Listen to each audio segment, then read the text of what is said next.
nosotros vimos en la clase pasada cómo se cumplieron parcialmente en el pueblo de Israel las promesas que Dios le había dado a Abraham. En este punto de la historia, los israelitas son llamados el pueblo de Dios bajo el gobierno de Dios, que disfruta de la bendición de tener a Dios entre ellos, pero todavía no poseen la tierra. Recuerden, todo esto sucedió en el desierto. Ellos están en el Sinaí, tal como Dios le había prometido a Abraham en Génesis capítulo 12, yo le daré esta tierra a tu descendencia. Así que vamos a comenzar a ver ahora el cumplimiento de esta otra promesa, el lugar, la tierra de Dios. Y vamos a ver primero el cumplimiento parcial en el libro de Números. Luego del encuentro con Dios en el monte Sinaí, los israelitas inician su viaje a Canaán bajo la guía y la dirección de Dios. Sin embargo, poco tiempo después de haber salido del Sinaí, comienzan a murmurar por la calidad de la comida y por el liderazgo de Moisés. ¿Cuál es la gota que derrama el vaso en la murmuración del pueblo de Israel? ¿Qué fue lo que provocó que no llegaran a Canaán hasta muchos años después? El informe de los espías. Ellos envían a los espías a la tierra de Canaán y ellos les dicen claramente, ahí están yendo a Cades Barnea, de donde en verdad los espías salieron hacia la tierra prometida, y llegan con un reporte fascinante. Dicen, es una tierra que fluye leche y miel. Incluso llegan con un racimo de uvas en un palo. O sea, era algo impresionante. Pero sus ciudades son enormes y bien fortificadas. Y los habitantes de esa tierra son gigantes. Allí están los hijos de Anac. Así que el pueblo se atemoriza y se queja contra Dios, deseando haberse quedado en Egipto, mostrando no solo incredulidad, sino también una profunda ingratitud. De manera que a pesar de las exhortaciones de Josué y de Caleb a confiar en Dios, Números 14:9, y de todas las evidencias del poder de Dios que ellos habían visto cuando estaban en Egipto hasta ese momento, el pueblo no confió en Jehová, excepto Josué y Caleb. Dios castiga al pueblo, condenando a toda esa generación, excepto Josué y Caleb, a morir en el desierto antes de entrar a la tierra prometida. Y así llegamos al libro de Deuteronomio. El libro de Deuteronomio nos lleva al momento en que Israel se encuentra frente a la tierra prometida. Ellos salen, ¿verdad? Van vagando por el desierto hasta que llegan a las llanuras de Moab, al monte Nebo. Y en esa llanura, Moisés se dirige a una nueva generación de israelitas y les recuerda las cosas que Dios hizo y mandó en el pasado, para luego exhortarles a obedecer y a vivir a la luz de su palabra cuando entraran en Egipto. Si obedecen, serán bendecidos en gran manera. Deuteronomio capítulo 28, versículo 1 en adelante. Pero si desobedecen, ¿qué recibirán? La maldición. Y la lista de maldiciones es horrenda. Termina con la advertencia de que Dios los sacará de la tierra prometida si no obedecen su palabra. Estas advertencias nos recuerdan, hermanos, que la ley no son 10 sugerencias, son 10 mandamientos. O sea, no es un asunto de tómalo o déjalo. Sí funciona en el contexto de nuestra relación filial con Dios, pero sigue siendo ley. Es una ley que debemos obedecer, no es una sugerencia. Al morir Moisés, es sucedido por Josué, bajo cuyo liderazgo los israelitas entran finalmente a la tierra prometida, derrotan a sus habitantes, toman posesión de la tierra. Sin embargo, se dan cuenta que la victoria obtenida no fue por fuerza, sino que fue por medio del poder de Dios. Así que el libro llega a una conclusión importante, y es que Dios entregó a los israelitas todo el territorio que les había prometido. Dice en Josué capítulo 21, versículos 43 al 45. Así que ahora nos encontramos en un tiempo de cumplimiento. El pueblo de Dios ahora está en el lugar de Dios, bajo el gobierno de Dios y disfrutando de la bendición de Dios. Nuevamente, al igual que Moisés, Josué termina con una nota de advertencia y de exhortación al pueblo. Josué los insta a temer a Dios y a obedecer su ley. Y así llegamos, hermanos, cuando muere Josué, ¿a cuál período de la historia de Israel? Al período de los jueces, que sirve como preámbulo para el cumplimiento de la otra promesa implícita en el pacto que Dios hizo con Abraham, la promesa de un rey. La promesa de un rey. ¿Cuál fue la promesa? Nosotros vemos, por ejemplo, como ya en Génesis capítulo 3, versículo 15, se nos dice que la simiente de la mujer aplastará la cabeza de la serpiente, y eso nos habla de victoria, nos habla de conquista. Es una forma velada todavía de decir, va a venir un gran rey que va a tener una gran victoria, pero más adelante ya nosotros vimos en Génesis 49:10 cómo Dios le dice a Judá, no se apartará el cetro de tu casa hasta que venga Silo. El cetro es el cetro de autoridad de un rey. Así que ya Jacob está implicando que de Judá vendría un rey. Y en Deuteronomio capítulo 17, los versículos 14 al 19, se les dice, cuando ustedes tengan un rey, ese rey no será como los reyes de las otras naciones. Este rey tendrá que leer la ley de Jehová todos los días. Este rey tendrá que someterse a la autoridad de Dios. Así que, hermanos, ya Dios prevé desde Deuteronomio que el pueblo de Israel tendría un rey. El cumplimiento parcial de esta promesa llega o comienza a cumplirse con el período de los jueces, donde vemos un ciclo de pecado y gracia. Pecado y gracia. Es importante señalar que en el tiempo de los jueces, Israel no parece una nación. Israel todavía es una especie de confederación. Una confederación de 12 tribus sin mucha cohesión entre sí. De hecho, cuidado, hermanos, cuando lean el libro de los jueces, porque pueden tener la impresión de que cada uno de estos jueces estaba sobre toda la nación de Israel, y no era así. El único juez que tuvo sobre toda la nación de Israel y toda su vida fue Samuel, el último de los jueces. Pero más bien Israel era una confederación de 12 tribus, sin mucha cohesión.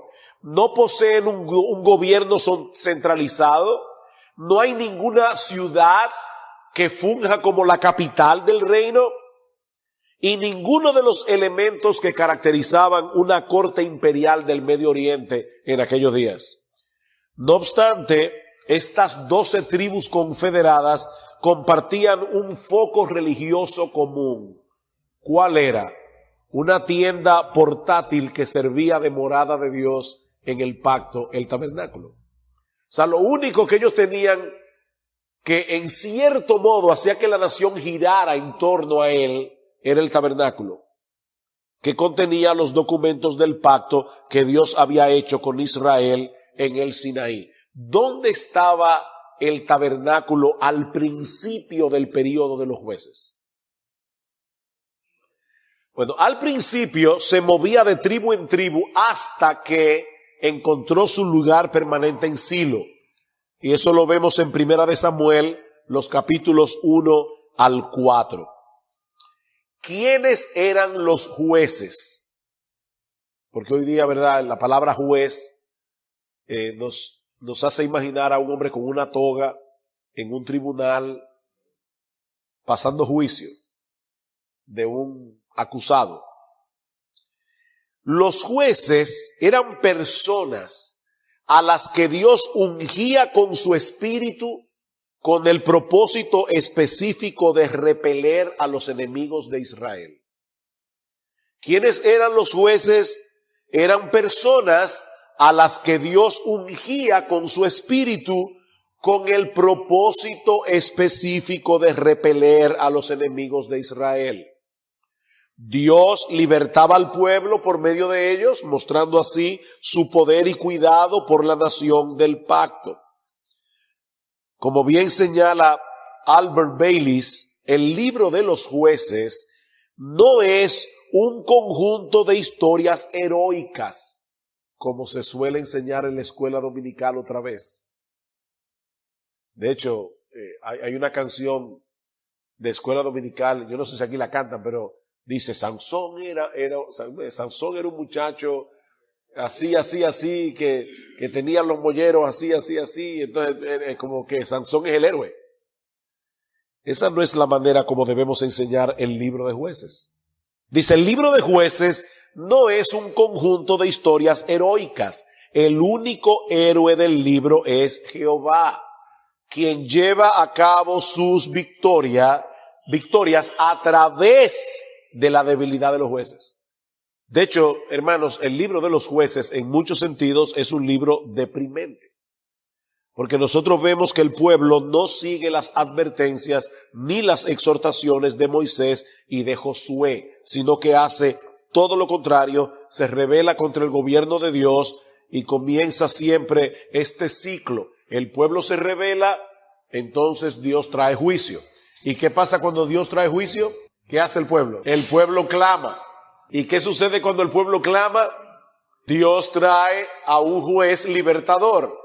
¿Y qué sucede después que Dios los liberta? Que comienza el ciclo otra vez. Eso es el libro de jueces. De manera que cuando nos preguntamos, ¿y por qué Dios no se cansa de esta nación? Y lo libera. Y se rebelan. Y claman. Y lo libera. Y se rebelan. Y claman. Y Dios lo libera. ¿Cuál es la respuesta? La gracia de Dios. La gracia de Dios. El salvarnos una y otra vez no solo nos muestra el carácter de Dios, sino que también el libro de jueces nos prepara muy estratégicamente para anhelar que llegue un mejor líder a la nación, es decir, un rey. De hecho, ¿cuál es la declaración famosa del libro de los jueces? ¿Qué es lo que está implicando el autor del libro de jueces? Cuando dice, en estos días no había rey en Israel y cada uno hacía lo que bien le parecía. El autor del libro lo que está diciéndole al pueblo es, se necesitaba un rey. Sin embargo, durante el período de los jueces, que duró alrededor de 200 años, el pueblo de Israel rechazó completamente la idea de un rey. Y así llegamos a Samuel, un falso inicio. Este rechazo del pueblo de Israel a tener un rey cambió radicalmente debido a la amenaza de los filisteos. Dice un autor, la confederación de tribus de Israel solo podía sobrevivir mientras sus enemigos fueran pequeños y ocasionales. Pero a diferencia de sus anteriores enemigos, los filisteos poseían un ejército disciplinado. Más aún, la tecnología herrera de los filisteos hacía que contara con armas inmensamente superiores a la de los israelitas. Israel nunca había enfrentado un estado tan fuerte y tan bien organizado como el de los filisteos. La batalla decisiva entre Israel y los filisteos se narra en 1 Samuel capítulo 4. ¿Recuerdan ustedes lo que pasó en esa batalla? 1 Samuel capítulo 4. Los filisteos derrotan a Israel, se llevan el arca. Hermanos, ¿qué era el arca de Jehová? El estrado de los pies de Dios. Y los filisteos han capturado el arca. ¿Saben lo que significa eso? Que Dios había abandonado a los efraimitas, donde estaba el tabernáculo en Silo, por causa de su pecado. Dios abandonó su santuario. Y de ahí la declaración de la mujer de Finés. Recuerdan que la mujer de Finés, el hijo de Elí, está dando a luz. Y cuando escucha la noticia de que Elí ha muerto, de que los hijos de Elí han muerto, incluyendo su esposo, pero que también habían capturado el arca de Jehová, ¿cómo le llamó la esposa de Finés a su hijo? Icabod. Traspasada es la gloria de Israel, porque ha sido tomada el arca de Dios. Primera de Samuel, capítulo 4, versículos 21 al 22. Me encanta esta cita de Desmond Alexander acerca de este episodio. Dice él: aunque parece que los filisteos han capturado al Señor y le han vencido, los eventos de Primera de Samuel 4, 19 al 22 demuestran que Dios se ha dejado atrapar. El derrocamiento de la estatua de Dagón y las plagas que vinieron sobre los filisteos son un poderoso indicativo de que el Señor todavía está en control. Primera de Samuel, capítulo 5, versículos 1 al 2. Los filisteos capturan el arca, capturaron a Dios y lo ponen en el templo de Dagón. Y cuando van al otro día se encuentran a Dagón tirado en el piso, al ídolo. Y comienzan a salir tumores. O sea, Dios se dejó atrapar, usando el lenguaje, ¿verdad?, humano. Pero los filisteos comenzaron a cosechar las consecuencias. Los filisteos prohíben a Israel trabajar con metales, ¿recuerdan? Reduciendo así su capacidad militar. Primera de Samuel, capítulo 13, versículo 19.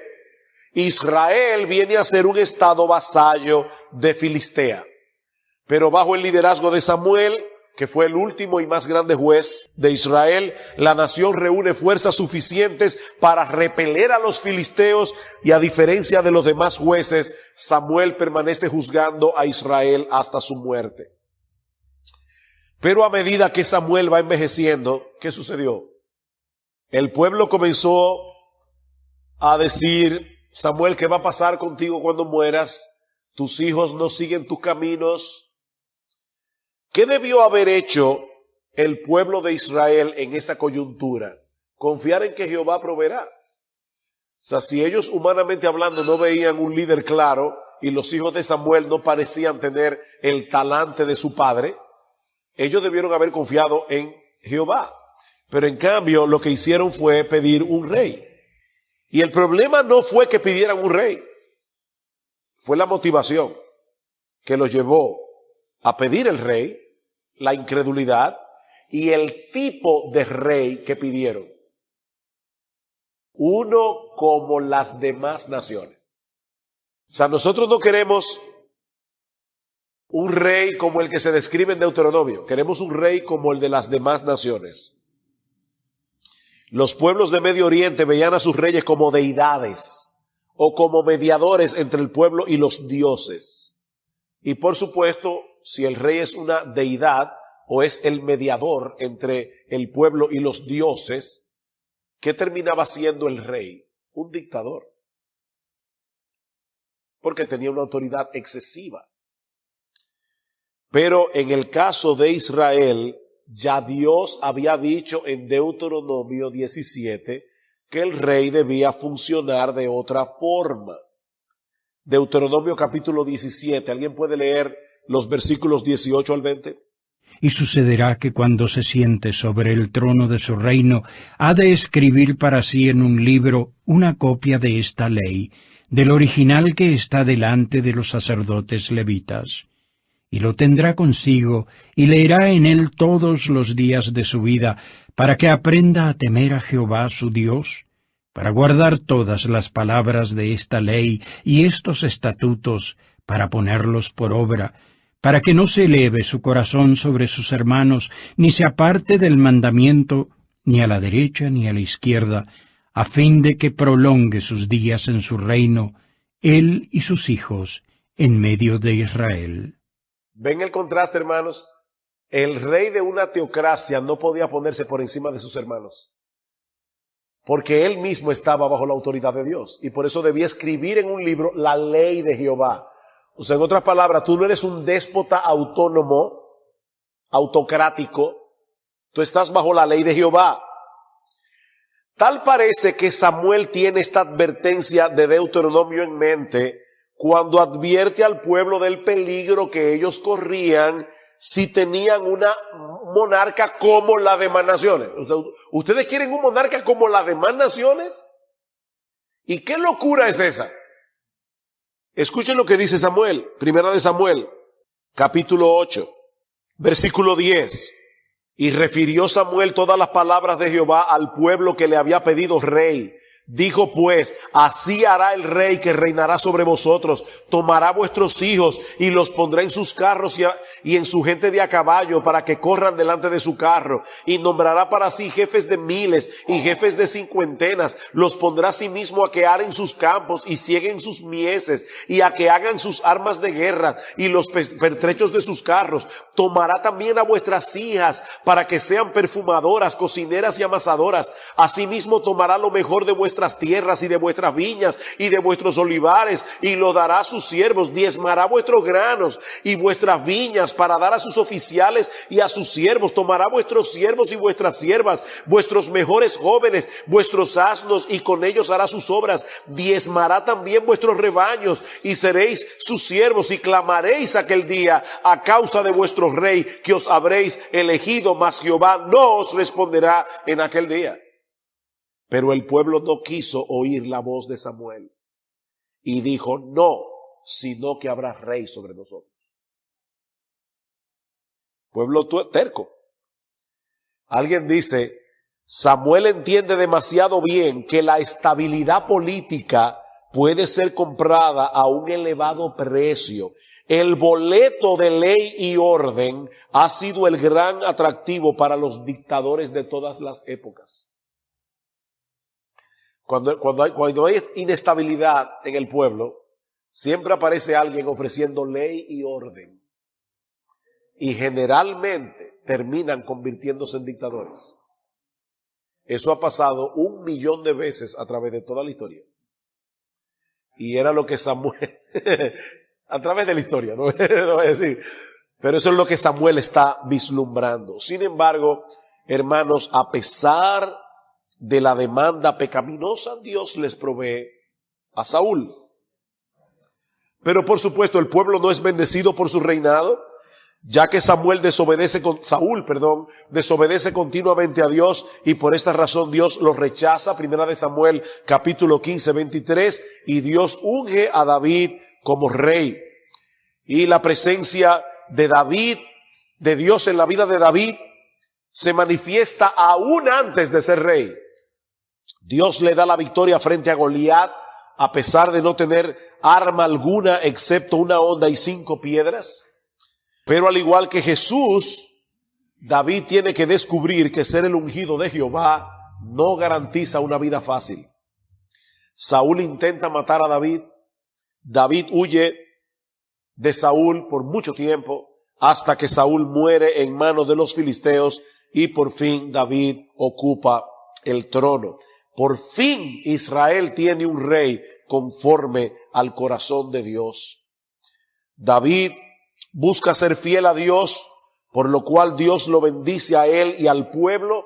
Recuerden que al principio solo la tribu de Judá lo reconoce, pero en unos pocos años todo Israel sigue a David. Sin embargo, David peca delante de Dios, adulterando con Betsabé, matando a Urías Eteo, confirmándonos una vez más que el aplastador de la serpiente no ha llegado todavía.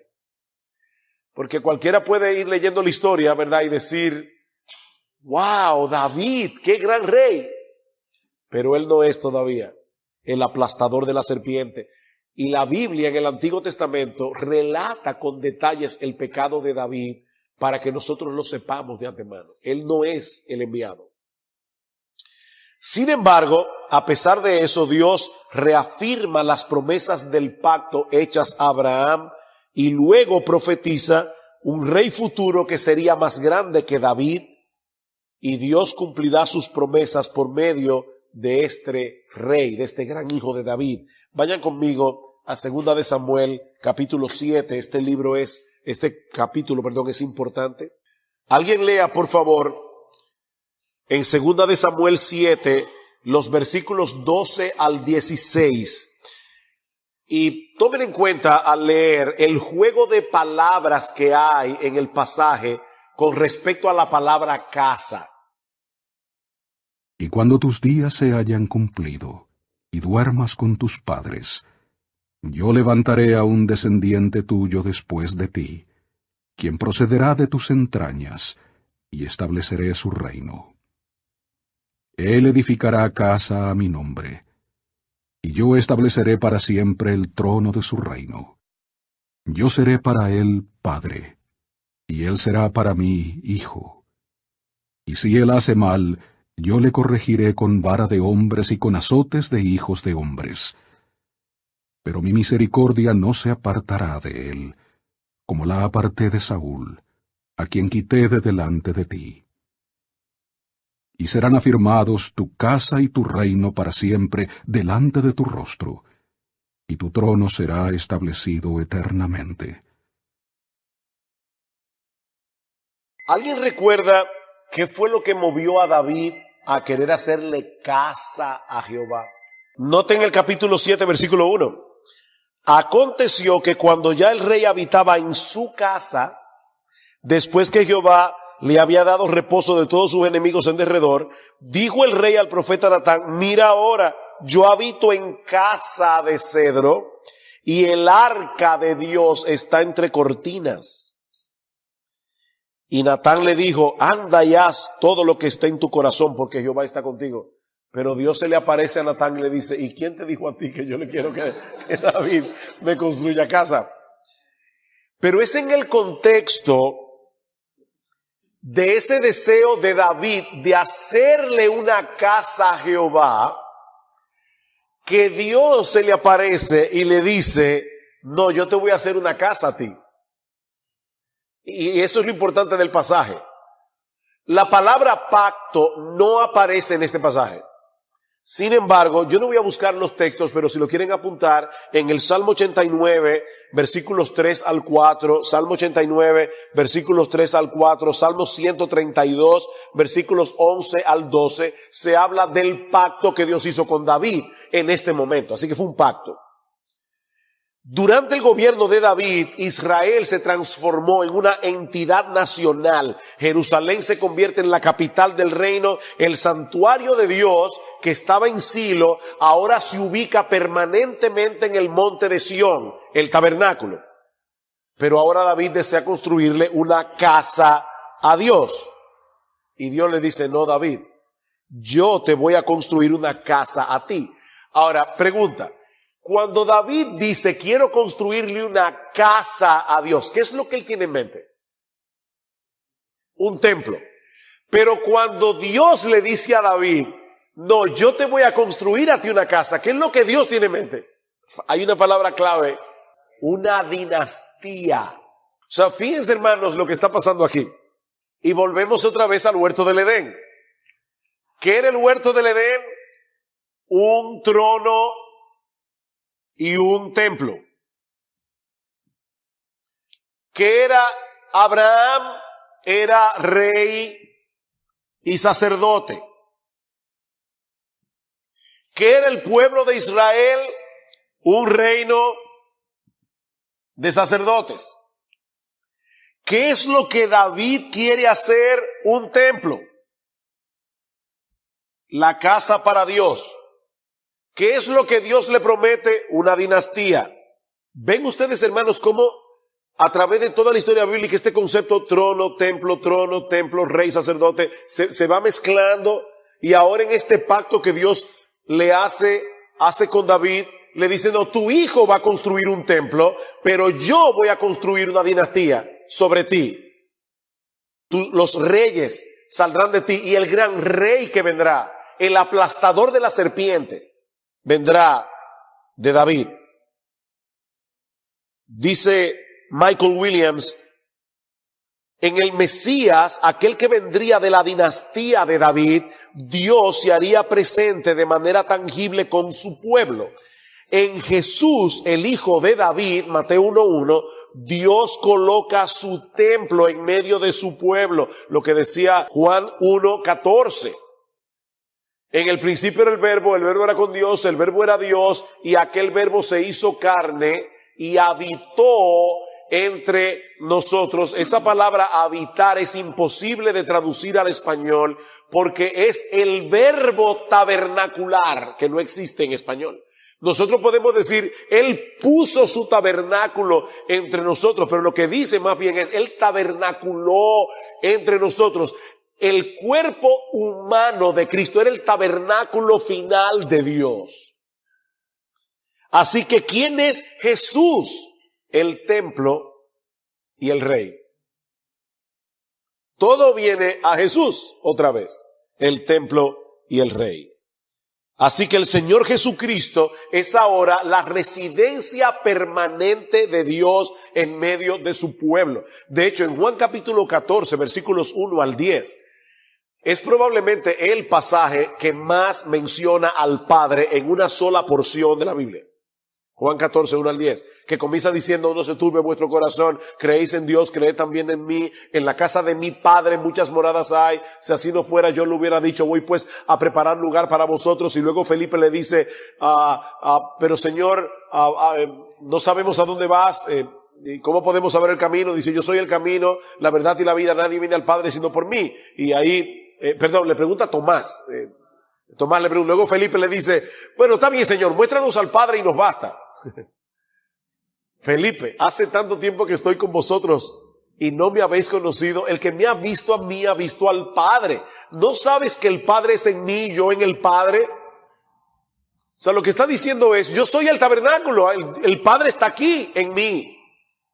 Por otra parte, volviendo a 2 de Samuel, pero quería que notaran ese tema de, voy a hacerte casa, no, yo voy a hacerte casa. Y ese juego de palabras es interesante. Te voy a hacer una dinastía, tú me vas a hacer un templo, o tú quieres hacerme un templo.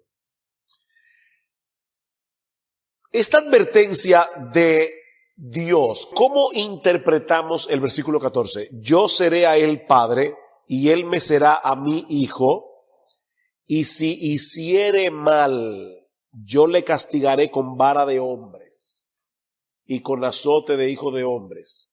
¿En qué sentido los descendientes de David sufrieran las consecuencias de su pecado? Y nosotros lo vemos claramente en Salomón, lo vemos en Roboam, lo vemos en todos los reyes que pecaron, descendientes de David, y sufrieron las consecuencias. Pero yo creo que dado que este pacto apunta hacia Jesús, que es el gran rey, el hijo de David, yo creo que también aquí se habla de la muerte expiatoria de Cristo.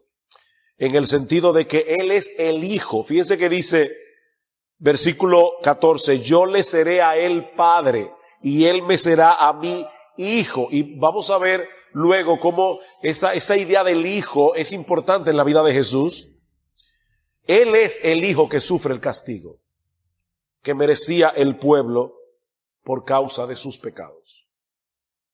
Bien, Primera de Reyes 1-11, llegamos a la edad de oro. Salomón le sucedió a David, reinó sabiamente al principio. Durante su gobierno el pueblo experimenta seguridad, prosperidad. Dice que la plata era como piedra en la época de Salomón. El templo es construido y la nación nunca antes había sido tan bendecida como ahora. De hecho, parece que estamos en el clímax del Antiguo Testamento, hermanos. El pueblo de Dios está en el lugar de Dios, bajo el gobierno de Dios, y disfruta de la bendición de Dios.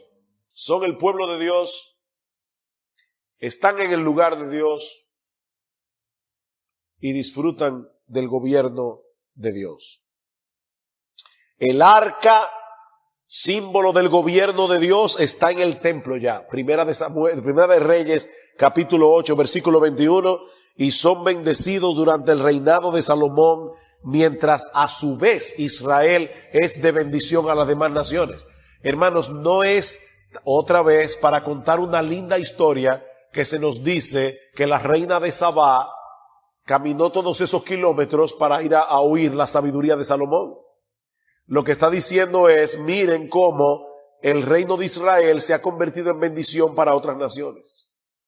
Así que aquí tenemos el reino de Dios, el pueblo de Dios, los israelitas están en el lugar de Dios, bajo el gobierno de Dios, hay ley y hay rey. Pero, aunque todo parece ir muy bien, al final Salomón no resulta ser el rey esperado. Salomón se casa con muchas mujeres extranjeras y empieza a adorar otros dioses. Primera de Reyes 11, a causa de David, Dios decide retrasar su juicio hasta que muere Salomón. Y ya ustedes saben lo que pasó a partir de ese momento. Así aquí tenemos el reino parcial, tenemos el éxodo, la ley, la conquista, la monarquía. Cuando está en el tope de la monarquía, ¿qué sucedió? La caída de Salomón. Y así llegamos a Primera de Reyes, capítulo 12, hasta Segunda de Reyes, capítulo 25, desobediencia, división y decadencia. Hermanos, ¿qué ocurre cuando Roboam, el hijo de Salomón, asciende al trono? El reino se dividió entre el reino del sur y el reino del norte. Solo 2 tribus permanecen siendo fiel a David, Benjamín y Judá. El resto de las tribus de Israel se va tras Jeroboam.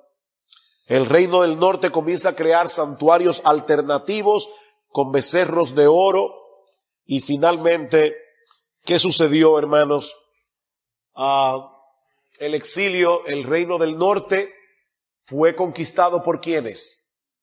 Por los asirios en el año 722 antes de Cristo, es decir, 200 años después de la división.